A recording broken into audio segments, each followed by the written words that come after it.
एक breaking news समोर येते। जळगाव जिल्ह्यातील जामनेर नगर परिषदेच्या निवडणुकीमध्ये शिंदेंच्या शिवसेनेला मोठा धक्का बसलाय। 3 नगरसेवक पदाच्या उमेदवारांनी माघार घेत भाजपमध्ये प्रवेश केलाय।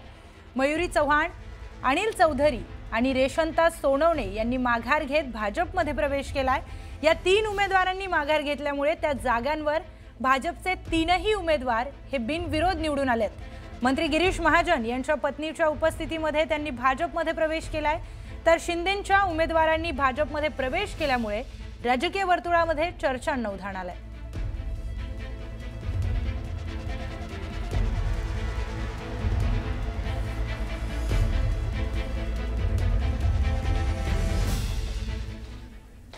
आणखी एक ब्रेकिंग न्यूज समोर येते। नगर परिषदेच्या निवडणुकीपूर्वी जळगावच्या जामनेरमध्ये राजकीय वातावरण चांगलंच तापलंय। जामनेरच्या नगराध्यक्षपदी मंत्री गिरीश महाजन यांच्या पत्नी साधना महाजन यांची बिनविरोध निवड झाली आहे। तर त्यांच्या पाठोपाठ 10 नगरसेवक देखील यावेळी बिनविरोध जिंकलेत। जामनेरमध्ये विजयाचा मार्ग सोपा व्हावा यासाठी आणखी काही नगरसेवक माघार घेण्याच्या तयारीत आहेत। दरम्यान नगरसेवकांनी माघार घेऊ नये म्हणून राष्ट्रवादी शरद पवार पक्षाचे 6 मुस्लिम नगरसेवक हे अज्ञात स्थळी रवाना झालेत। सोशल मीडियावर व्हिडिओ व्हायरल झाल्याने राजकीय वर्तुळामध्ये त्याची देखील चर्चा रंगली आहे। उमेदवारांनी माघार घ्यावी यासाठी दबाव तंत्राचा वापर केला जात असल्याचा आरोप विरोधकांनी केला।